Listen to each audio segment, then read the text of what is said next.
y'all, Grandma Rose here. I just stepped at my back door, let the dog out, and I noticed how beautiful this is. Early in the morning, the sun is just risen to the top of the trees and it's starting to shine on my garden and on where I'm standing here on my top step. Let me turn around. I want to show you how pretty this is. Just a quick tour around the garden, not a long tour. I just want to show you what it looks like early in the morning. Here we go. Isn't this pretty? This is my view from the top step, right as I step out my back door. This is my herb bed. It's grown in, looking pretty. I knew it was going to look like this, but when I first planted it, it just seemed so bare. But you know, things tend to grow. You know that. We all know that. So let's come down the steps and let me show you what I've got here. But first of all, let's start over here by the fence and just give a quick look. The thing that struck me the most was right over there. Oh, I just saw a rabbit. Ha, okay, let me show you this. Right over here, should be dead center screen right now, is I've got the orange double day lilies and some orange zinnias. Let's go over and look at them.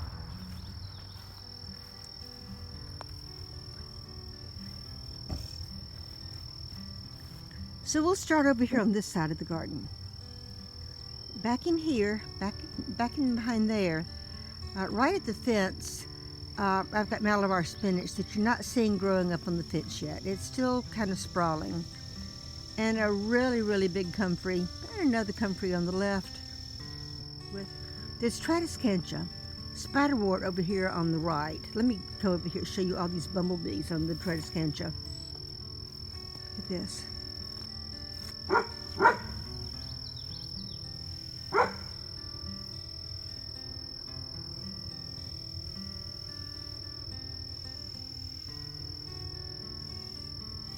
I'm seeing four or five bumblebees and some other little bees. And some of these have really, really full pollen on their legs. They're having a feast on this Tradescantia. You may call it spiderwort. I call it Tradescantia. Well, that's the name I learned it by.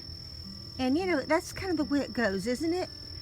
It depends on what name you were taught when you first learned the name of it. The first name I learned was Tradescantia, and then I learned later on that the common name was spiderwort, but I still think of it as Tradescantia because that was the first thing that I learned it by. Now let's come over here to the left a little bit, and here is a sea of chocolate mint with some orange daylilies coming up in the middle of it. Now that daylily over there that you see in the middle of the mint is a triple. There's 3 layers of petals, and then these right here next to me are double daylilies. They're not quite as symmetrical as the other ones, but they're still doubles, and they're pretty. And then right over here, right under me, there's some orange zinnias. Now these zinnias are amazing. I love these, and I planted these, and I cannot remember where I got the seeds. I'll go in and look.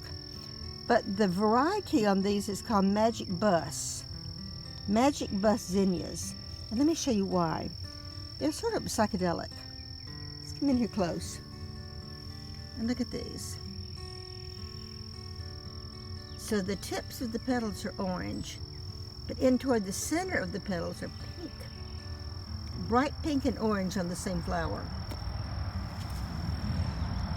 See the same thing on this one, but this one is fuller than the other one. You can't see the colors quite as much.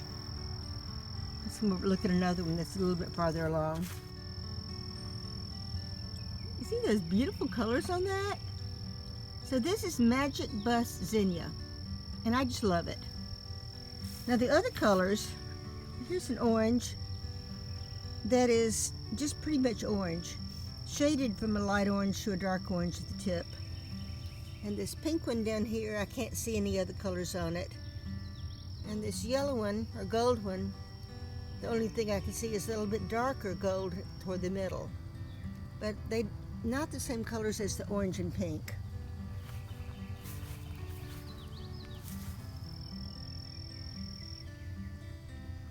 This one is pink with some yellow in it.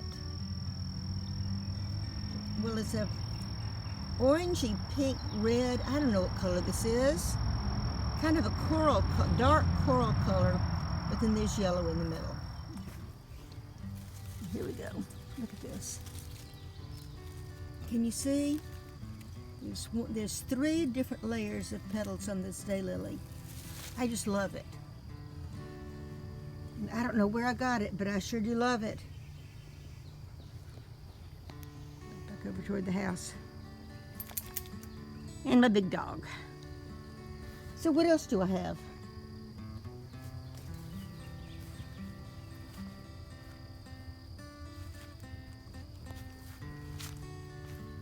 Well, there's one flower on my Summer Romance rose. And some more zinnias in here. This one volunteered. So this volunteered. So this volunteered from the zinnias that were here last year. Now that one is it's the lime red lime. I think. Same thing here.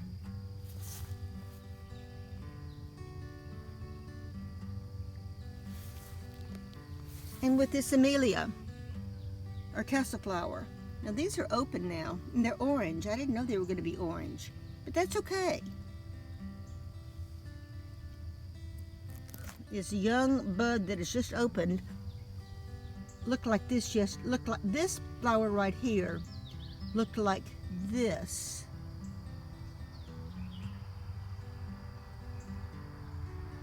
And that yesterday.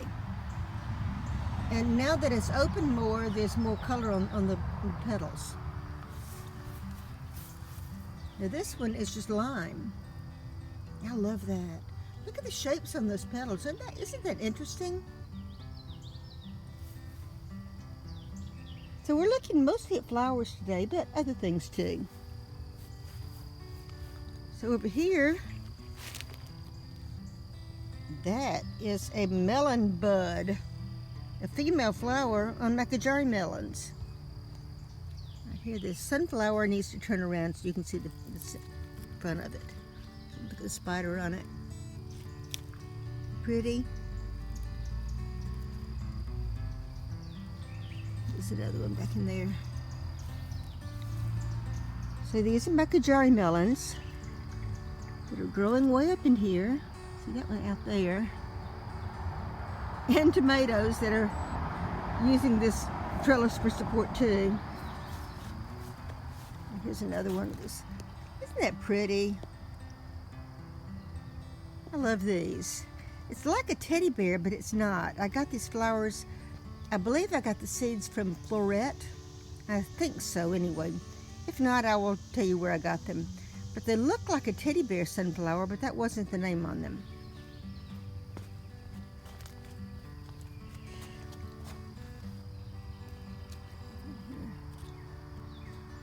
I love sunflowers so much.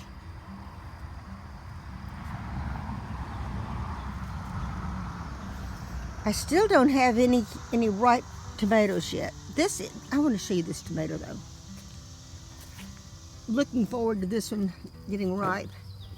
This one is one of those, started off with a fasciated bud, the fasciated flower. And there's the back of it here, or the top of it, I suppose you could say, and come around to the back. So there's the top of this tomato, and then there's a seam down the middle of it.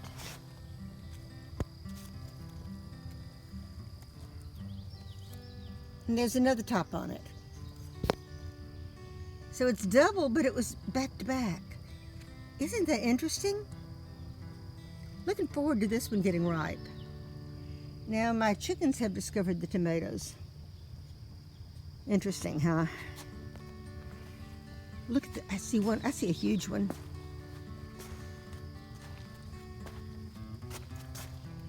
Look at the size of this tomato. Well, get that leaf out of the way. Look at the size of that tomato.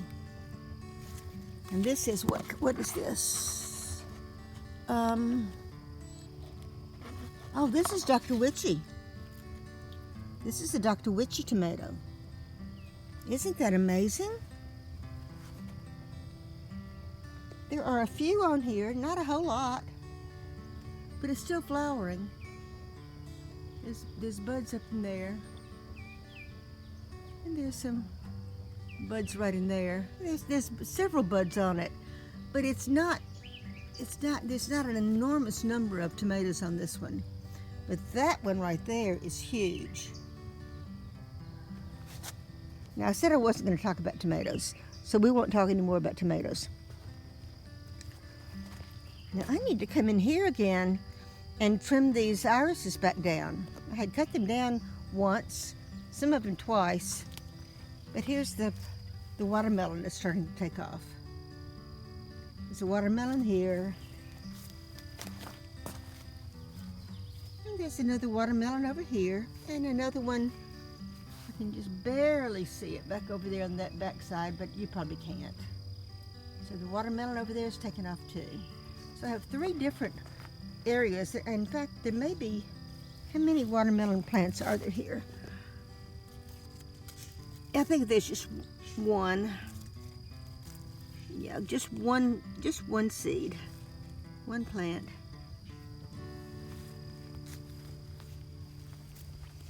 Now, when I planted these, I had them in a cup. I had already started them as starts, and then I planted what was in the cup. So this one might have more than one. Yeah, I think there's 2 plants in here. I believe, maybe 3.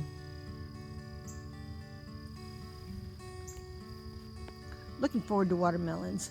And I don't remember what I planted where. I know there's 3 different watermelons, but I don't remember which one is which. We'll have to wait until they get watermelons on them for me to tell which one is which. But they're all good ones. And in my herb bed over here,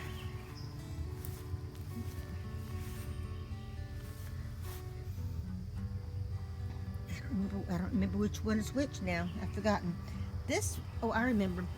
This basil right here is a licorice basil.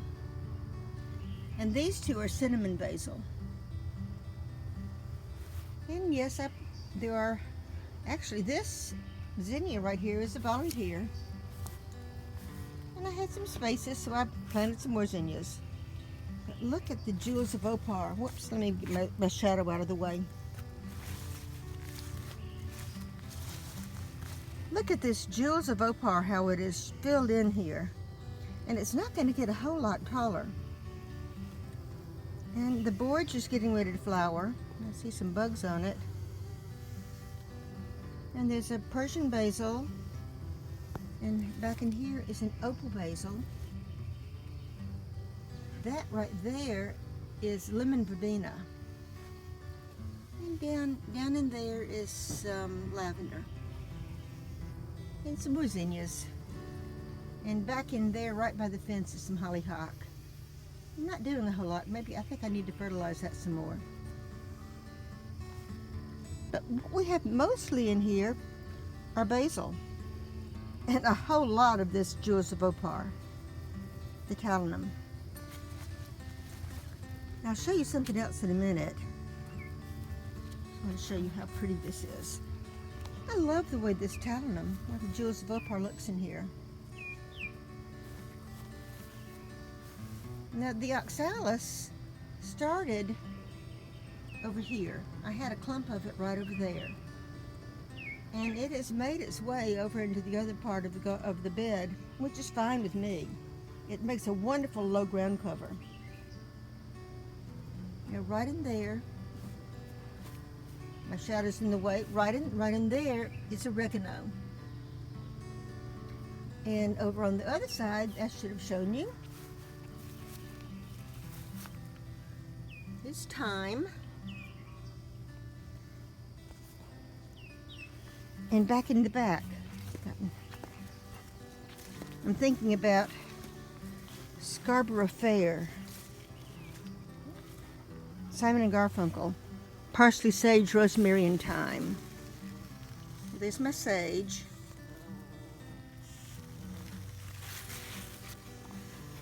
Here's the thyme. Rosemary is over here.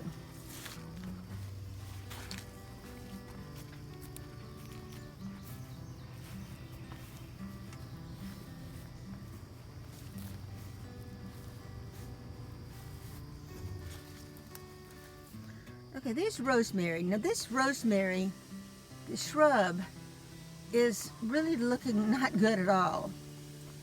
So I planted this spring down here next to the oregano. There's some creeping rosemary. So I've got this going again. So there's rosemary that's going to be a low-growing rosemary here instead of this bush. And back here against the wall is some ginger. That is more of an ornamental ginger. I'm sure it could be eaten. The bulbs do smell like ginger.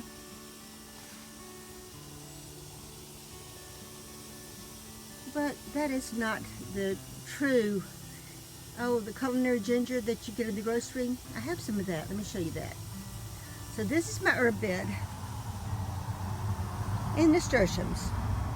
Some nasturtiums. I pulled one up the other day because it was looking bad. And this one's not looking great either, so this one will be coming out soon. I have been dehydrating the leaves and the flowers from the nasturtiums.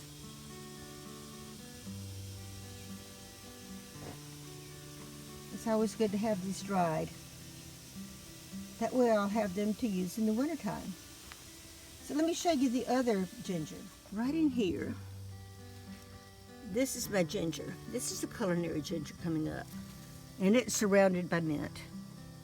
And that mint looks like it's getting ready to go to flower, so I need to harvest that. I will. I still have lots and lots of this mint from previous years, but it's still good to have. So let me harvest the mint. Oh, and this is this is a Camelina communis coming up in this. And what else do I have? Anything interesting? Now, y'all, I could show you this, but I'm going to save this for another video. So bye, y'all. See you next time.